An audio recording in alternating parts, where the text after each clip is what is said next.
Okay, thank you very much. Can I say from the start that I'm much happier writing than I am speaking. I'm getting better at speaking, but I much prefer to sit down and write. I have a tale to tell, I think. My passion at the moment is to tell people about prison and why it doesn't work, and my views on why it doesn't work. And I think it's very important because if you take someone like Strangeways, for example, you know, there can't be anybody in Manchester who doesn't know about Strangeways prison with its huge chimney. You know, we know there was a riot there in 1990. Tens of thousands of people pass the prison every day, and yet, unless you have been unfortunate enough to be in there as a prisoner or you've worked there as a member of staff, I suggest that you'll know as little about it as if it was in Timbuktu. And I think that's very sad, because it's very important what goes on in our prisons. We know what goes on in our schools, we know what goes on in our hospitals by and large. It's massively important that we know, because above all else, how we treat prisoners whilst they're in prison will have a massive effect on how they treat us when they get out. So we should know a lot about it. So if at the end of this talk you don't know a little bit more about prisons than you do now, then I'll be very, very disappointed. I'll try and keep it fairly brief, because the conversation is the important part. But I'll just give you a quick sort of sketch of autobiography, if you like. I was born in Manchester in 1942. I was the youngest of 4 boys. Started stealing from a very early age. Don't know really to this day why I started stealing, but I did from a very, very early age. First court appearance aged 11, housebreaking. Second court appearance aged 13. I'd run away from home, broken into a day nursery. Pavilion breaking and larceny, because I stole some biscuits and orange juice. 14, first taste of custody. 3-month detention centre for stealing a chewing gum machine. Those of you are perhaps old enough to remember there used to be chewing gum machines with a heavy metal base and a stick and a plastic thing on the top. About as unsophisticated and as unplanned crime as you could imagine. We just thought, well, let's have it, you know. But I want you to bear that in mind, please, you know, how unsophisticated it was. 3 months detention centre, short, sharp shot. That was the idea. You know, you miscreants are going to have a hard time, because the times are much harsher then, and you're not going to come back. You know, massive failure. Throughout my subsequent criminal/penal career, I met every single one of the class of '57. Every single person who'd been in that detention centre. Then I'll just give you a very quick snapshot of something that happened, give you a flavour of the place. I went in December 1957. In the first week of February the 6th, precisely 1958, end of the meal, everybody was starving, so you wolf your food down. And then there was what was known as a silent hour. You couldn't speak for an hour. It was an offence to speak, and the officer would ring the bell, and that was it, stum for an hour. But you could read a book. Now I was blessed with the ability to read, so I got my book and I was into it. But even then, I looked around, because I've always been an observer, I think, you know, and I saw the kids who couldn't read. They were just pretending to read, you know, and that's important, because I'll come back to that later. But this day, February the 6th, halfway through the silent hour, the officer, bang, he rang the bell. We thought, what's going on? Never happened before.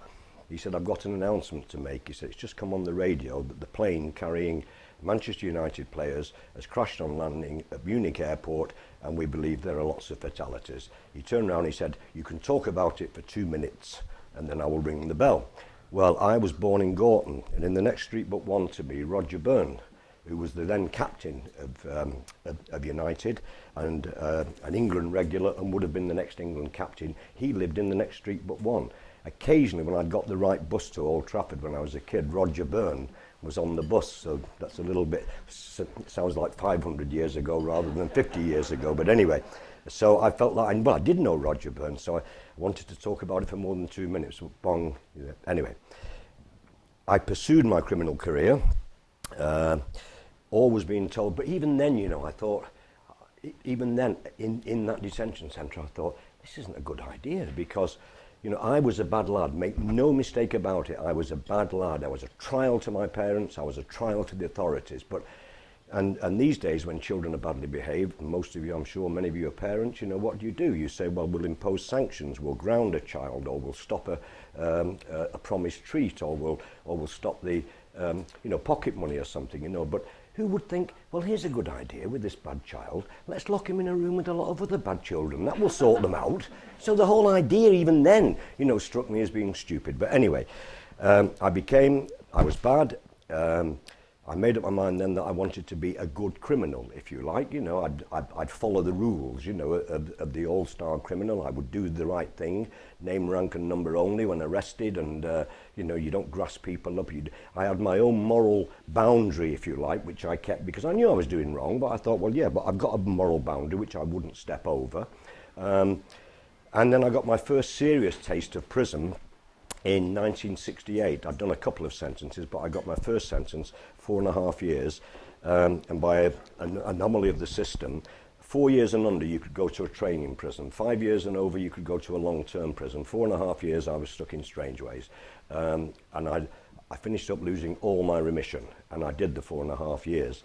The reason I lost all my remission is that I was a difficult prisoner, not because I was violent, because I've only ever been 10 stone wet through, but I couldn't keep my mouth shut, and I saw loads of things that were very, very bad. I saw prison officers wearing National Front badges, slash caps on their peaks, strutting around, around the landings in a prison where there was a large ethnic minority population. And I'd go up to that officer and say, what are you doing wearing that badge? How dare you wear that badge?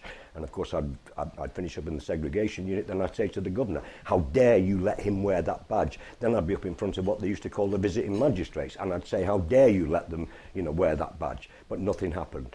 And then in later sentences, I got moved around from prison to prison. They used to call it the ghost train, because they thought that it would unsettle you because you were subversive, and it wouldn't give you a chance, to get, spread the message, this evil message that I was, And I always say this, I never expected prison to be a holiday camp. I thought it as an occupational hazard. And I used to follow the adage, if you can't do the time, don't do the crime. And that applied to me. I never expected an easy time, but I saw things. I saw punishment and abuse inflicted on people who had not made the choice that I made, people with mental health problems, people with educational problems, bullied and abused. And I tell you this, I spent altogether about 16 years in prison, and I've been locked up with gangsters, with murderers, with terrorists, with psychopaths, with rapists, and I've seen prisoners behave badly towards other prisoners on lots and lots of occasions. But if I had to list to you now, say the top 20 worst acts of inhumanity that I've seen from one human being to another, I swear to you, as true as I stand here now, that not one of them would have been carried out by a prisoner. Every single one of them would have been carried out by a prison officer, and I got very, very, very angry, and I'm still very, very, very angry. So I carried on in and out. I wanted to be as good a criminal as I could be. My career, I suppose, ended in 1996 when I got 7 years for stealing £1 million from Barclays Bank in St Anne's Square, and that was as sophisticated and as well planned as the chewing gum machine had been unplanned. So again, this is a thing, from nicking a chewing gum machine. We found a way of getting the keys to the bank. We used to go in every weekend. First of all, we were going to attack the vault. We found that the alarm system was too good, so we couldn't. So we switched our attention elsewhere. Every weekend we would go in. It was our bank. We looked through all the statements and everything, because everything was on microfiche then. It was a lot easier than you couldn't do it now. So please don't, think about trying it. And basically we found big hitters who didn't get daily or weekly statements, and to cut a long story short, we then counterfeited 2 cheques, £500,000 each, to a bank account in Gibraltar and the other one in Geneva. But you win some, you lose some, and about 18 months later we were nicked for it, because they were really lucky. They really, they found something that shouldn't have been there on one of my colleagues. I pleaded not guilty, as I always did, because it wasn't my job to do the prosecution's job. I was found guilty. The judge, bless him, couldn't have given me a day less. He really couldn't with 7 years. I thought 10. I couldn't have appealed against severity. So anyway, I did my time. And prisons have got better, by the way, no question about that.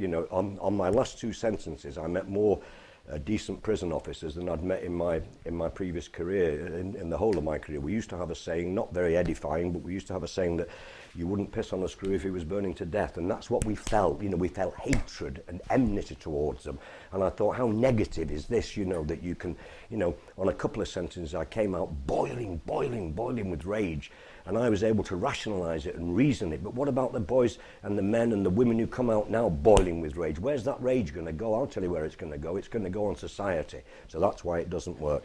So I came out in just before the millennium, had a few quid, decided to take something of a sabbatical, if you like, because I wanted to reconnect with my daughters. Lost a bit of touch with them, obviously.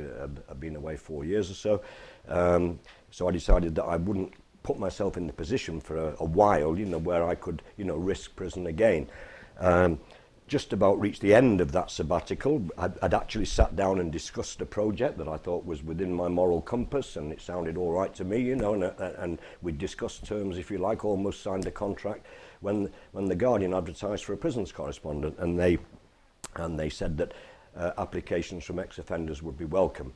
I'd read The Guardian since 1968, you know, when I started that sentence, and such education that I've got, because I never went to school, I got in prison and from The Guardian. So I thought, well, I'll write to them, telling them, oh, they wanted a 500-word essay and a CV. Well, I wrote the essay. I'd forgotten to tell you that I co-authored a book about the Strange Ways prison riot, you know, which would give me, and I always knew I could write a bit, you know, so I did the 500-word essay. The CV was all about my prison protest, because I hadn't been, you know, and my prison sentences.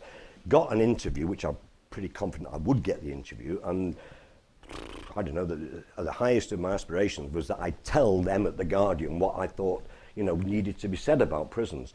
To my surprise, I got a second interview, then told I was on a short list, then got a third interview, and they said, well, if you want it, the job's yours. And I had to go away and think about it. I really did, because I didn't expect to get the job, couldn't use a computer apart from anything else. And also knew that if I made a promise to them, you know, that bang, that's the end of this life that I've had since I was so young. And, you know, I try and explain it to people. I assume that most of you are law-abiding, so the change for me was like me asking you to become a professional criminal tomorrow, you know.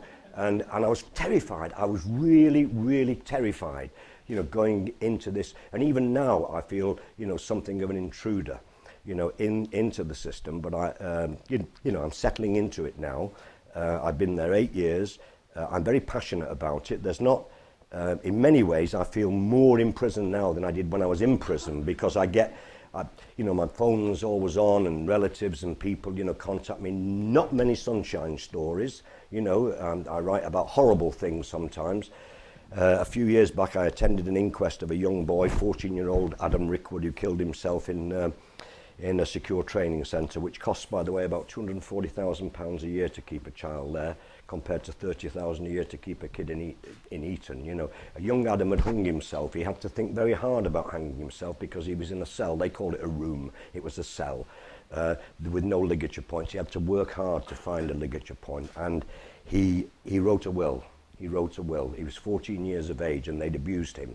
They treated him badly, and he was so angry that he killed himself. And when I came away from that inquest, I was as near for the next few weeks as I ever want to be to a breakdown, because, you know, I thought that I was 14 when I first went away, and I thought how rich my life has been since then, you know, rich in experience and everything else, you know, and still is very rich. And yet for this young boy, he'll never know what's around the corner.